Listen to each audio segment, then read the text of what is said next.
connecting millions of users every month. But despite its massive scale, the platform lacked a reliable way to turn that attention into profit. Sheer attention is a liability if it cannot be monetized. Facebook was incurring enormous server and operational costs while hosting a user base that, at the time, wasn't generating sustainable revenue. This changed with the arrival of Sheryl Sandberg. Coming from Google, she identified social advertising as the mechanism that would finally capitalize on Facebook's network. This matrix shows the shift in strategy. While Google targeted what people were searching for, Sandberg's engine targeted who users were and what they liked.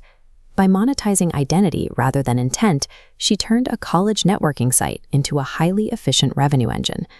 Facebook's 2012 IPO marked its peak as a desktop giant, valuing the company at over $100 billion. But as the company went public, a massive shift was already underway. Consumers were migrating away from desktop computers and toward the smartphone. This migration was a direct threat to the company's bottom line. The advertising model that worked so well on a desktop monitor was difficult to replicate on the limited screen space of a mobile device. Facebook attempted to build its own mobile-first tools, dedicating significant resources to standalone camera and messaging apps like Snap and Poke, but these internal efforts failed to capture the mobile audience. Mark Zuckerberg realized that internal development was moving too slowly.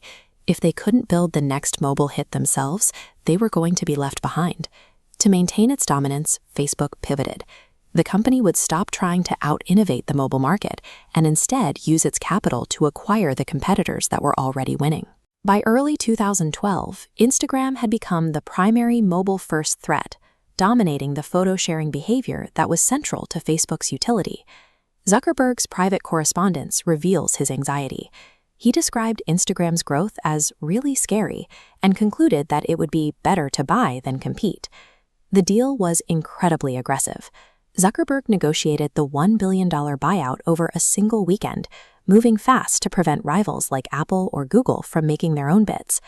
Strategically, the move was a masterstroke. Zuckerberg allowed Instagram to remain culturally independent for the users, while its back-end data was quietly integrated into Sandberg's central advertising machine. The $1 billion price tag functioned as an insurance policy. It effectively neutralized Facebook's most dangerous mobile rival before it could ever reach its full potential. In 2014, the digital landscape shifted again.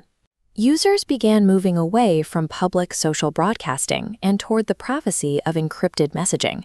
WhatsApp was the clear leader in this space. With over 450 million active users, it threatened to become the new foundation for a competing social network. The urgency was defensive.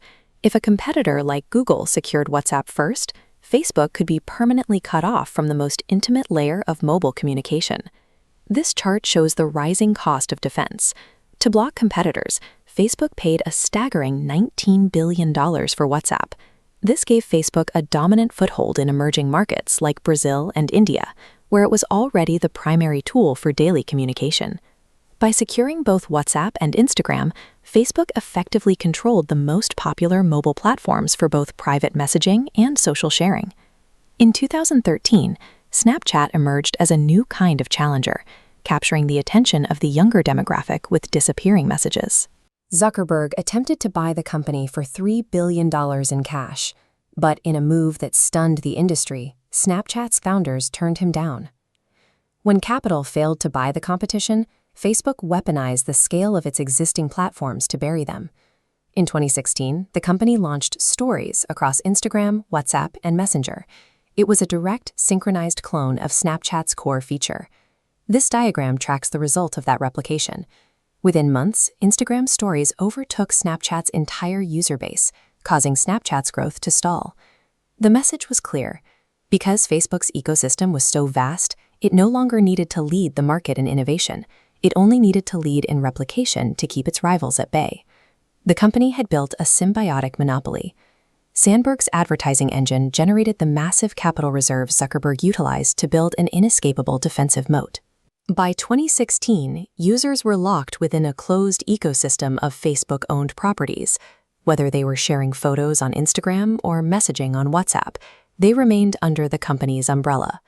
This strategy of serial acquisitions and competitive suppression eventually triggered landmark antitrust lawsuits from the FTC and 46 states, alleging the company illegally crushed competition.